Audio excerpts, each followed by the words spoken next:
Hello, welcome to the With Love from Liv show. My name is Liv, and I love that you are here. Thank you so much for joining me today. It has been a minute since I have recorded an episode, and I just wanted to give you a little update on what's been going on.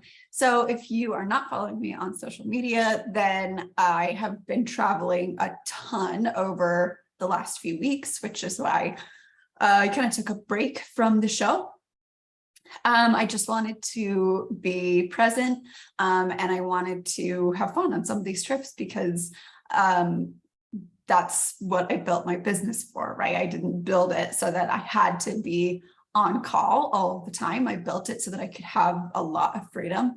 And I was so humbled and moved and just excited to have experienced that when I traveled to Paris. So I was there at the end of July, and I went with my husband and my coach, and it was such an incredible experience. It truly changed me in a lot of ways.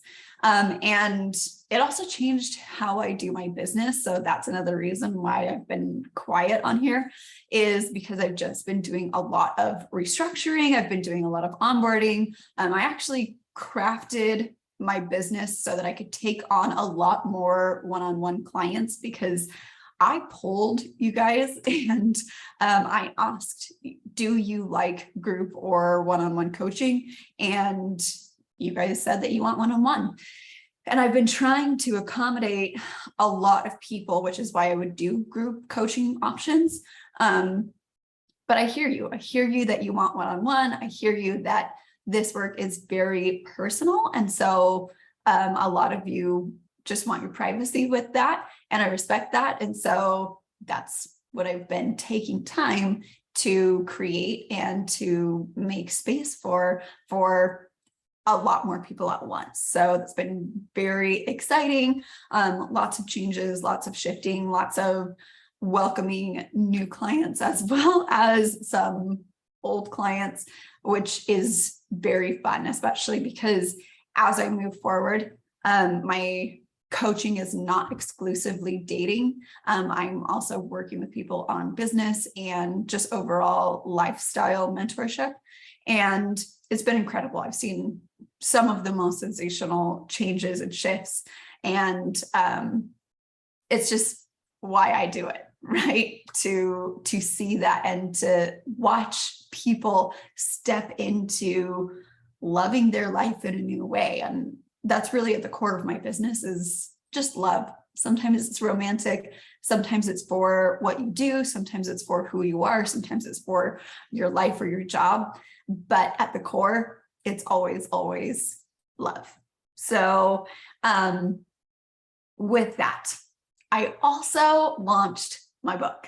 It is called Sorry You're Not Perfect, and it is a self-love journey that is both my story, and I wrote it to help you go on your own journey and to get to a space where you find that love, that acceptance, and that space for yourself to embrace not being perfect, and to really come to love and accept who you are as you are right now, with the intention or the openness to continue to grow and to continue to see more and more of your life and who you could be. So with that, I was having a conversation with one of my newly onboarded clients yesterday. And we were talking about this situation that she's in, where she's ready for a commitment, and the guy that she's dating doesn't not want to commit to her, but he needs a little bit more time and space. And so we had a long conversation about what that looks like for her, because I think a lot of people will hear something like that. Like the person that you're dating says, oh, I'm not looking for a relationship. And that causes panic. And that causes a lot of singles to be like, okay, well, forget it, I'm out of here. And that's really what I want to talk about today, is what are your options? What does it mean if somebody says, I want to date you, but I need a little bit more time. I need a little bit of space. I need to figure some things out before I'm ready to fully take that step. And to dive into it, I actually want to refer to an article I found and I did share on my Instagram. So if you follow me, hopefully you were part of this conversation, but it is published by Psychology Today and it is called The Rise of Lonely Single Men. And it's just kind of talking about how men are single and they are, one of the key points of it is dating opportunities for men are diminishing as healthy relationship standards change. Which I find to be very interesting because I think the implication here is that women have raised the standards and men can't keep up. And so they're all single. At least that's kind of what I got out of it. And I can see to an extent how that could be true, because of course, with more women in the workforce and more women being able to make money, the need to get married and have somebody provide for you financially has changed. And I don't think it's quite as one-dimensional as that, especially because I do coach a lot of really incredible men and they have high standards too. They're not out here just mistreating women and can't get a date because women's standards are so high. And I think that part of the issue is how we're treating boundaries, because I think they're relatively new. Like a lot of people, generations before weren't practicing boundaries in the same way that we're being taught, we have access to. And, with the rise of people going to therapy and getting that emotional support, then a lot more people are enforcing boundaries where they weren't before, which is great. And I have seen kind of where the disconnect is, and that's where I want to take this episode. And to just illustrate this point, because another key point from the article says men need to address skills deficits to meet healthier relationship expectations. And here's what I kind of see happening objectively. Okay, I'm not saying this is true for every single person, but I do think that there's kind of this standard or this narrative among women right now where everything's available, which I think is great. Okay, I'm not anti that. However, I think the pendulum has swung so far in one direction where women are discounting good men because they're imperfect. And here's where I think that ties into boundaries, because boundaries are being presented as ultimatums. And I see a lot of women and men do this too, but I see a lot of women who will say, and I'm speaking from experience, okay, I was one of these women who expect the world, right? We're watching these shows where these guys fly across the world to be with you and, these huge grand gestures and like all of that. And so when we're faced with men being men, just being human, getting things wrong, messing up, then we're so quick to be like, okay, bye boy, like that whole thing, this very like, yes, queen, he better give you everything all at once or else it's see you later, there's the door. And that's not fair. That's not helpful. And I know, of course, all women aren't doing this, but I have seen a rise of this. And I think that there's both good and bad in it, right? Because I'm the first to tell you not to settle. Okay, I'm not here to say lower your standards and, get into a relationship that's unhealthy, that you don't want, where someone isn't treating you right. Absolutely not. However, there's also not a lot of grace right now for people to have a learning curve. And that's what dating is.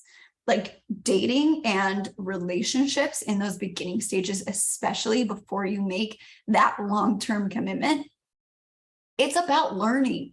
It's about, can you listen to and share and communicate and give someone the opportunity to learn how to love you? Or is it always all or nothing? And that all or nothing kind of mentality, I think, is predominantly coming from women. And yes, sometimes from men too, but I think that just kind of the way society is structured at the moment, it's predominantly coming from women, where we're saying, I mean, not me, I'm married, but women are saying, if you have a flaw, forget it. I'm going to find someone else. And again, I have seen this from men too. I had guys say that to me. And I think that by and large, all of us would do much better to stop treating our standards and our boundaries and our non-negotiables and like what we demand as these really, really like all the same thing, or in this way where it doesn't give any space for people to be human. And so this was kind of the conversation that I had with my client, who I mentioned before, that she's dating this guy who's not 100% ready for commitment yet.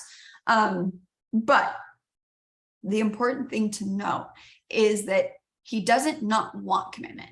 Okay, he's not like, no, my priority is to play around. He does want commitment. He does want commitment with her. He's just not quite ready to take that step yet. And I think that that in and of itself actually presents multiple opportunities for her and for you, if that sounds like a familiar situation.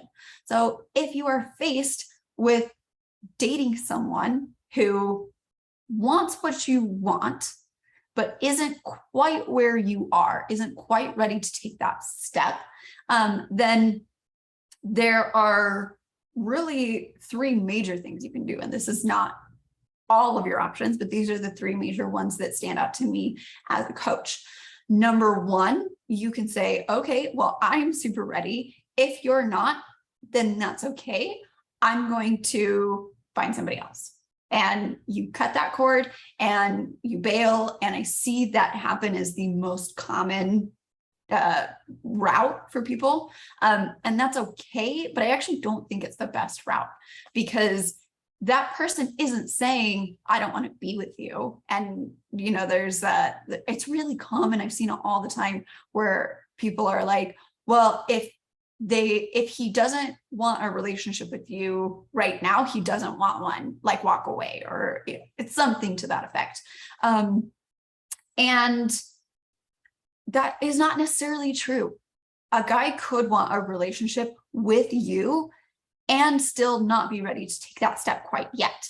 And whether or not you two can get to a space where you are on the same page is going to depend on which of these three options that you pursue.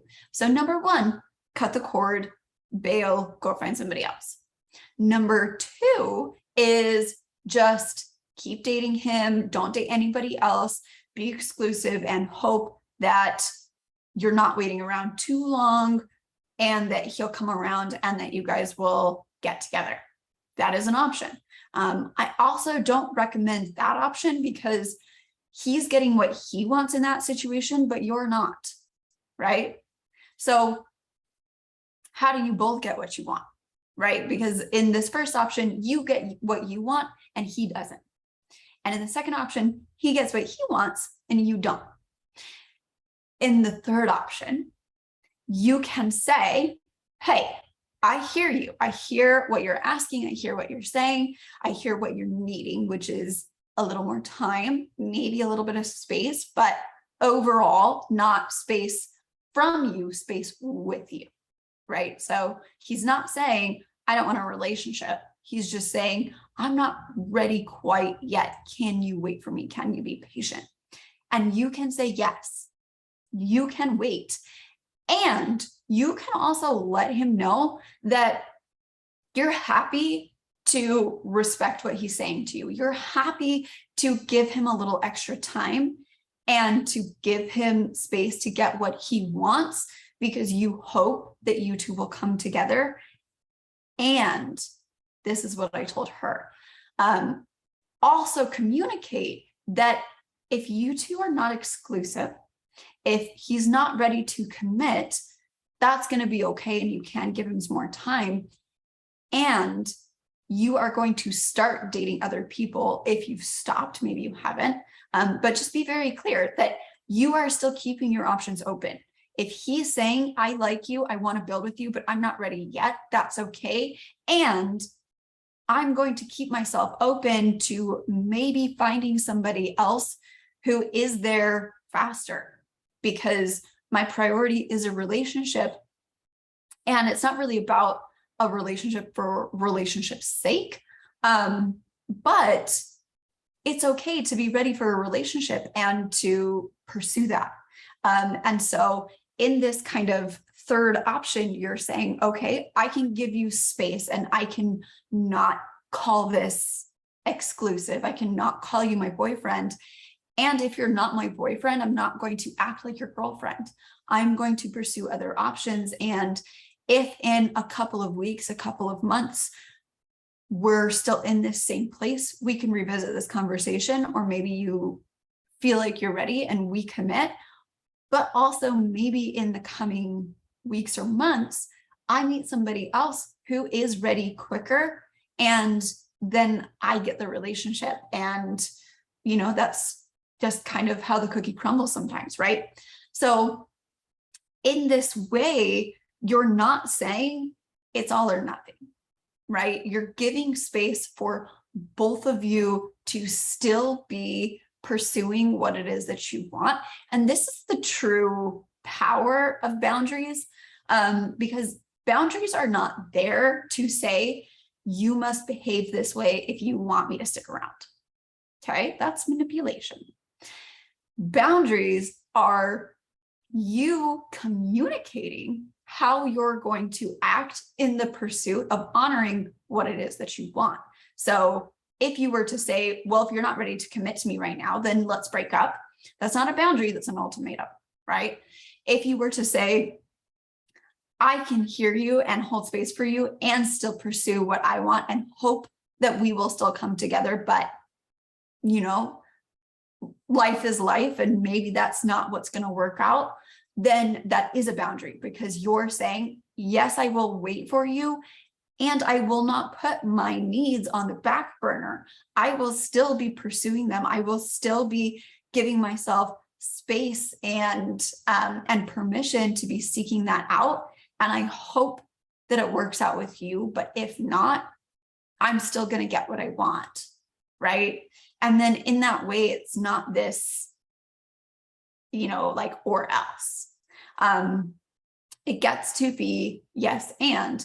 And the reason why I think that this conversation is so important for you to hear is because when you get married, you have to hold space for you and your partner to be on different pages, because that's still going to happen when you're married. You are still two completely independent people who are building a life together. But sometimes what you need and what the other person needs are incompatible in the moment, and that's okay. It is 100% okay for you to want something different than your spouse. as long as, okay, caveat, as long as your overall vision and your overall goals and objectives are the same. So, for example, when I was dating my husband, or I guess I should go back before. Before I was dating my husband, I was going out with another guy who I really liked. He was very fun, and he was not being committal at all. And so I addressed it. And I said, hey, we've been having a lot of fun together, and I want to know, is a relationship something that you have in mind? You know, is that something that you're working towards right now or not? Because either way, it's okay. But I want a relationship, and I would like one with you. But if you're not interested, then I will find it with somebody else. And he said, no, I'm not looking for a relationship. And that's okay, right? That doesn't make him wrong and me right. It doesn't make him good and me bad. It doesn't mean any of those things. It just means that our priorities and our overall objectives, what we're working towards right now, is different, right? Because if he had said, yes, I want a relationship, I am looking to get married sometime in the not too distant future, and I'm just not ready to commit quite yet, but I still want to keep seeing you and working with you and all of that, that would be a very different conversation. But he said, I'm not looking for a relationship. I am not. I am looking to meet and date a lot of girls right now. And that's fine. He gets to have that desire. And I said, okay, cool. Thanks for letting me know. I am looking to start getting into that space of, you know, considering marriage. And so I would like to pursue guys who do have that as a priority. And we parted ways, and it was no big deal. You know, like, I was sad because I liked him, but also I was fine. It was like probably the smoothest like disconnect from dating a guy that I ever had, because I didn't make it mean anything. I wasn't like, well, you know, because you don't want this with me, that means that there must be something wrong with me, and so you're a bad guy, and blah, blah, blah. Like, it was none of that. It was just seeing, okay, we want two different things, and that's okay. And so when I started dating my husband, that was a conversation we had pretty early on, was, are you looking for a relationship? Are you looking for something long-term? Or are you just looking to date around? Because in DC, there's a lot of the like shiny object syndrome, grass is greener mentality there, because it's such a transient place. There's always people coming in and out. And it was a really, really interesting dynamic to be part of, but also just to kind of observe, because I was in a group of friends who, like, no one could date each other. No one could be in relationships. Like, everybody asked each other on dates, but like nobody was getting serious because everybody was always anticipating the next move in. And so when I started going out with my husband, I was conscious of that. And I had just had that experience with this other guy. And I was like, listen, like, I know that this is kind of the thing out here. That's fine. I played in that a little bit when I first moved, and it was fun. But I am ready to get married.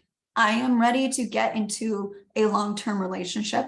And I would like to see if I want to do that with you. And, you know, his response was something like, I'm 34. I'm all done playing, you know, like I'm ready to be serious. And so that response was a confirmation that we're on the same page. We have the same goal. And so then the next question is, you know, are we working towards that together?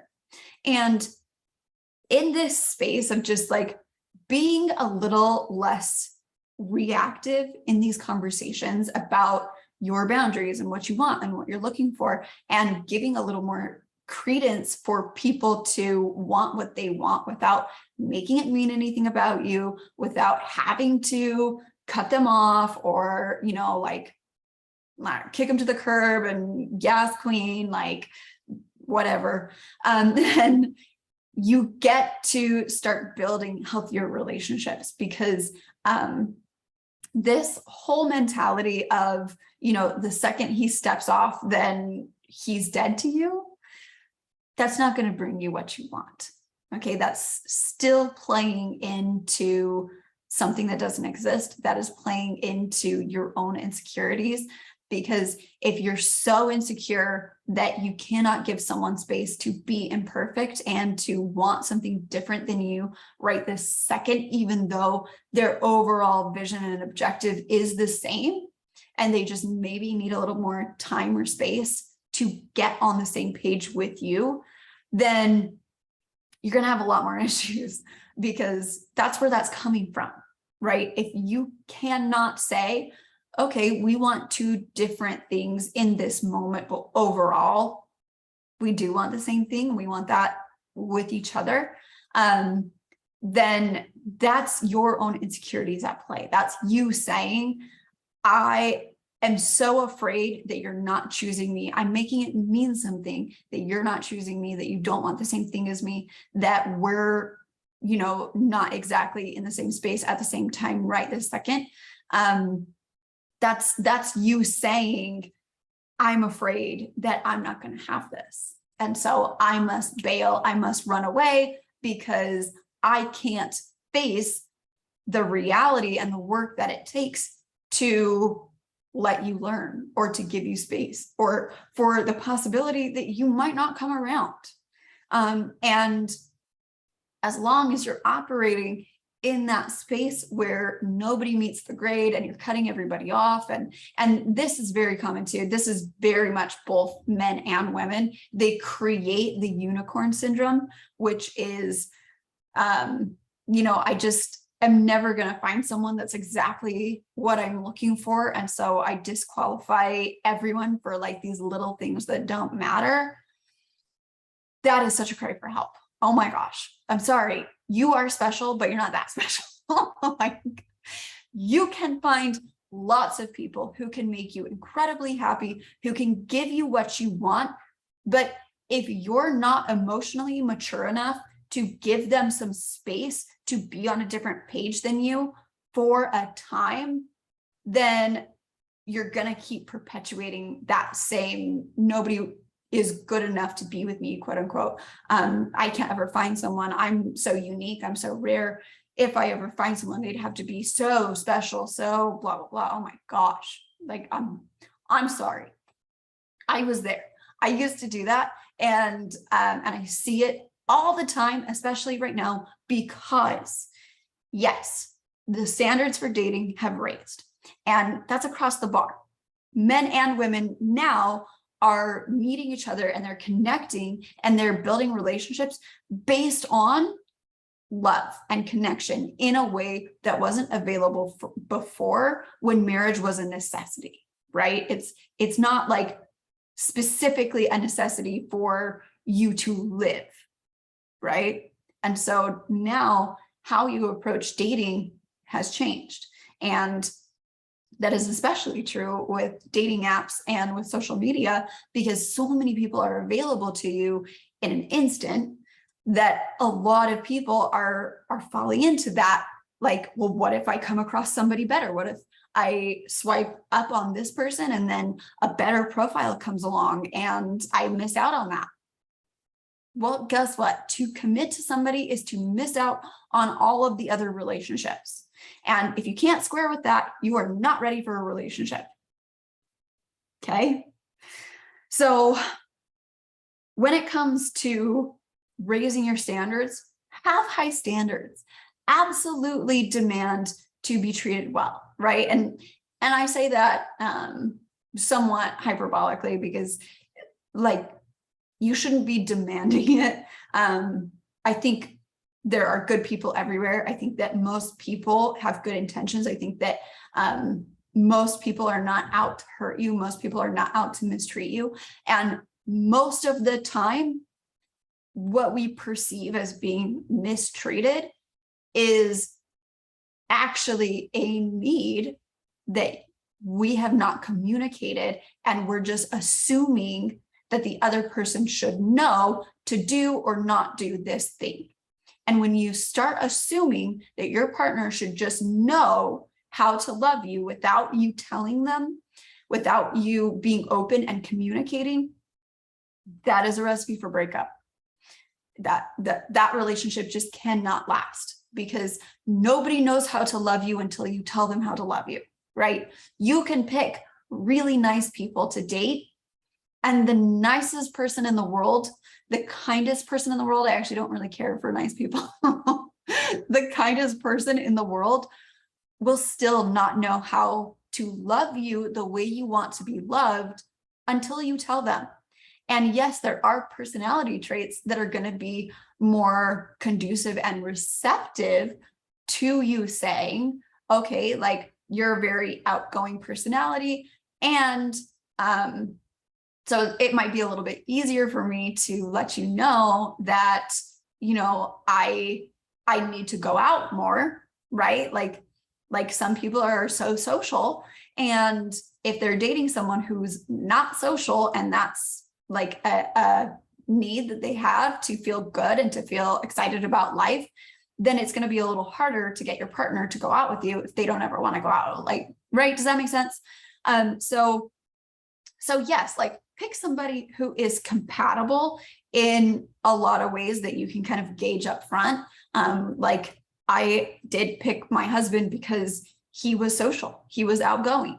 I saw him at a lot of social gatherings and parties and dances and things like that. So I knew that he liked to be social as much as me. I knew that he liked people. I knew that he liked to have friends and get together and like do all of that. And so, so for me to let him know, okay, part of what makes me excited about dating and going out is to engage with other people. That's not a big deal for him because he likes to do that too. And if you can siphon through people and say, okay, this person overall has a demeanor, a personality, he or she is the type of person who I would get along with, who I feel like I can be very myself with, then a lot of times that's going to be a lot more conducive to when you have to have the conversations, and you will have to have them no matter how compatible you are. At some point, you're going to have to say, okay, I have needs not being met.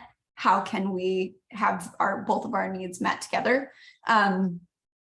It's going to make it a lot easier. It's going to make that conversation go a lot smoother. And when you start doing this work on your own, especially if you're single right now, start doing this work now. Start learning what your needs are, start learning how to meet your own needs, and start learning how to communicate with somebody else how you're going to meet your own needs. And it will make those conversations in your relationship, and especially in your marriage, so much easier. Like, so much easier. Okay.